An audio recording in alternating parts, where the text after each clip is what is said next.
Today, we're talking about the importance of nonfiction text for young readers and looking at the four different genres of nonfiction.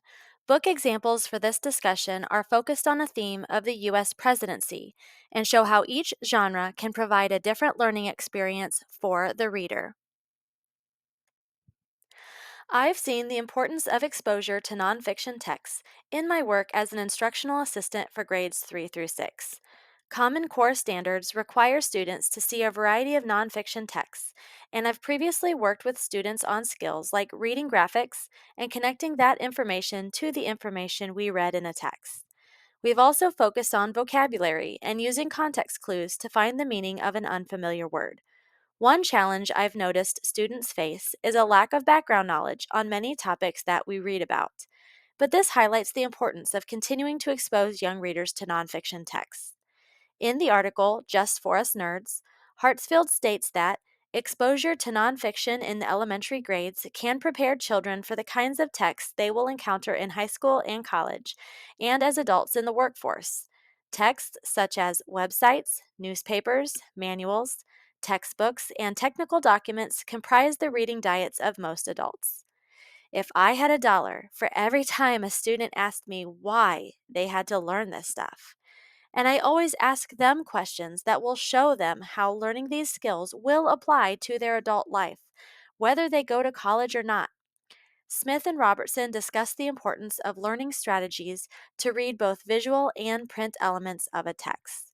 Thankfully, nonfiction texts have adapted to the needs of young readers in this digital age. However, new challenges have come up with these changes.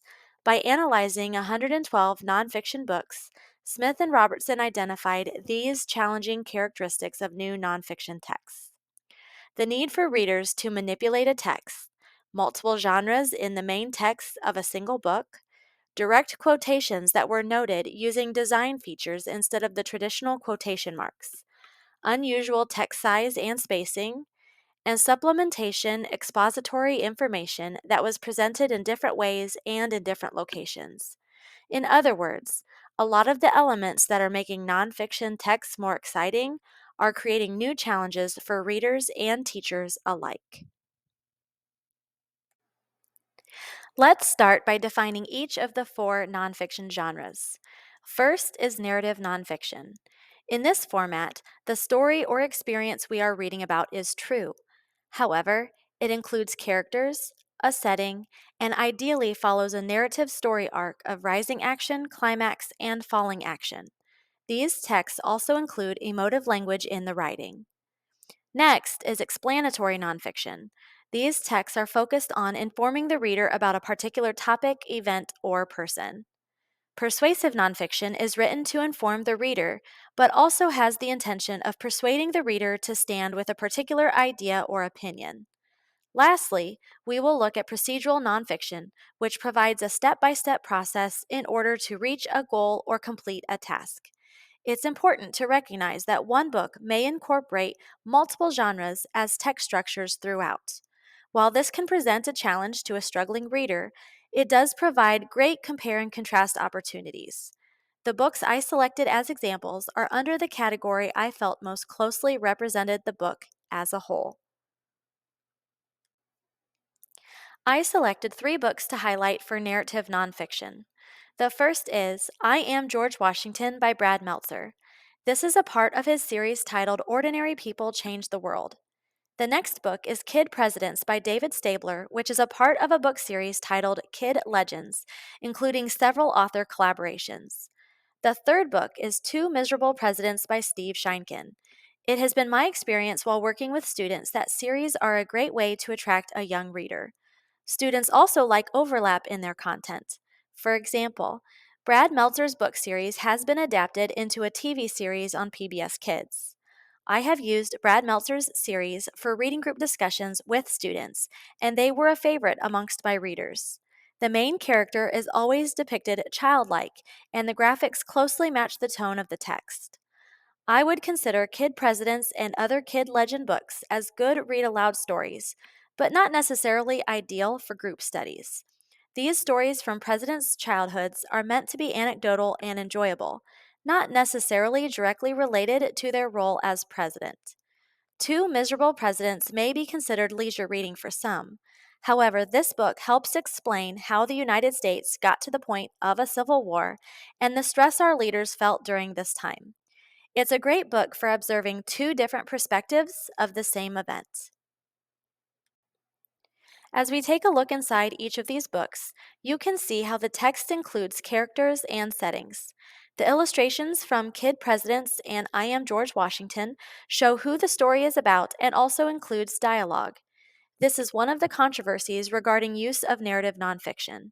The events in these texts are true, but we can't say that these presidents spoke this dialogue word for word. Creative liberty has been taken to attract the reader. The example from Two Miserable Presidents also shows the use of emotive language that differentiates narrative nonfiction from explanatory nonfiction. Looking for Trouble and Spotted the Man He Wanted add more than information to the text. It may be a good exercise for students to identify phrases that are informational and phrases that are emotional. The pages following this one in Two Miserable Presidents provide a step by step narrative on how America was ripped apart prior to the Civil War. It reads procedurally, but that text structure is used within a narrative for effect. This book would not be considered procedural. Again, this could be a good exercise for students to identify the difference. Explanatory texts are written with the purpose of informing or explaining a topic, event, or person to the reader. Presenting the information is the goal, so you will not see character development and emotive language. The books I chose as examples of explanatory are The Presidents Decoded by Katie Kennedy, a visual encyclopedia of the presidents produced by the Smithsonian, and Presidential Pets by Julia Moberg. Both The Presidents Decoded and the Visual Encyclopedia provide overview information on each president and highlights from their time in office. Both include sidebar information that is related to the text but set apart to highlight it. These would be ideal books to use when teaching about various text structures. Presidential Pets, though explanatory, is a leisure read. This book would appeal to a variety of young readers interested in many topics. I would include this book in the classroom library of 3rd and 4th grade students.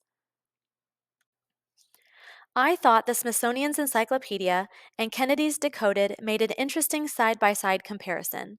The visual encyclopedia included real paintings of the early presidents and real photographs for more recent presidential terms. The sidebars were also very data driven. The Presidents Decoded used illustrations from one source, and the sidebars are much more personal, like letters or diary entries. So, side by side, you can see two different interpretations of similar content, both published recently, that are aimed at different audiences. Presidential Pets is a very fun presentation of facts. The bright colors, caricature illustrations, and fun facts again show an attempt to attract readers to information. Reflecting back, narrative nonfiction used a narrative text structure to attract readers.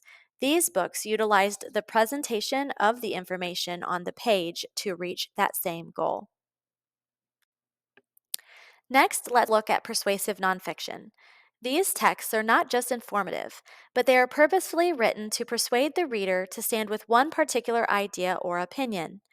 At first glance, both books I selected appear to be explanatory texts.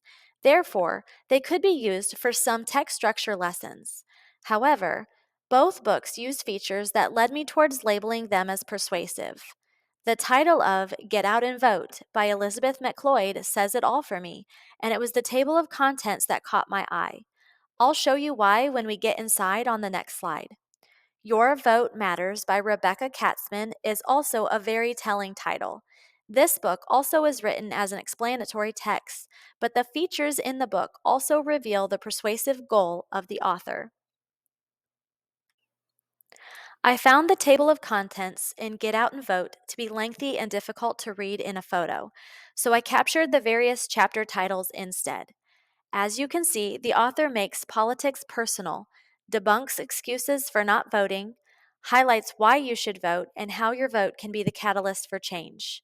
The entire text is set up to meet the goal of persuading the reader that they should be an active participant in elections.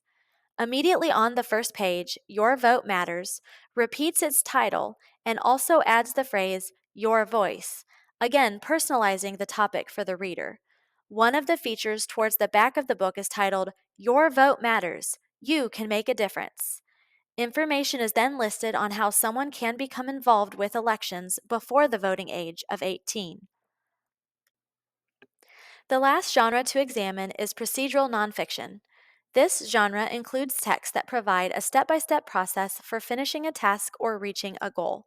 I had a more challenging time locating book examples for this genre, but in the end, I think I found some good texts to look at. The first is For Which We Stand: How Our Government Works and Why It Matters by Jeff Foster. Now, I think it's possible for this book to also fall into the explanatory genre. However, this book is rich in informational graphics. So many of them were procedural that I won't have enough space to share them all. Here in Indiana, fifth grade classrooms have social studies standards they must reach for Common Core. This book would be a great text for teachers to utilize for teaching various text structures as they could overlap competencies. The second book is How to Draw the Presidents by John Hutton. This is clearly a procedural book with step by step guidance on how to draw each of the presidents. This book is purely for entertainment purposes and will appeal to the budding artists among us. I cannot be included in that group, but this would be a great addition to a classroom library. I'm actually very excited to show you this slide because I found so many great graphics in this book. This is just a small sample of the procedural portions found within For Which We Stand. One page gave the steps needed to amend the Constitution. Another provided the steps taken if something happens to the president. You can see the graphic also includes the order of succession, which up until this text, I only knew about the vice president and then the Speaker of the House. I found a page detailing how a caucus works, and some pages on the steps taken to run a successful campaign. But my personal favorite was the chart showing how a bill becomes a law. Anyone want to join me in singing? I'm just a bill, yes, I'm only a bill, and I'm sitting here on Capitol Hill. Maybe I'm too old for everyone to remember Schoolhouse Rock on Saturday mornings. This chart follows 2 pages of text describing how a bill becomes a law. The side by side of these two text structures makes sure young readers have a visual for what they just read. I could definitely see these pages being used for a small reading group discussion. Examples inside How to Draw the Presidents are fairly standard for this type of text. They provide a sample of how the final drawing will look and then break down the sketch into smaller sections. I did note that each subsequent picture adds lines of sketching, and the author did not use words to provide instruction on how those lines should look. This book is probably for a more advanced drawer. However, that isn't age or grade specific. As you can see, there are so many opportunities out there waiting to be snatched up. So, the question is, what can we do? How do we help readers navigate this wonderful world of new nonfiction texts? First, we need to be creative. If publishers and authors can adapt and be creative in their presentation, then we likewise can be creative in our approach to exposing young readers to nonfiction. Secondly, we make sure that we are truly listening to the young readers that we work with. Each one is unique and will have different interests, challenges, and needs. Hartsfield points out that based on previous research, teachers' personal reading preferences tended to influence their book selections for read alouds, group work, and classroom library collections. I've seen students respond positively when I am passionate about the topic we're discussing, so I get it. We get comfortable, we find our favorites, and we want everyone to like a book as much as we did. But we can't let ourselves settle into the familiar. Nonfiction texts are changing, and we need to rise to the challenge like we ask our young readers to. We need to lead by example and find new ways to introduce nonfiction to our readers.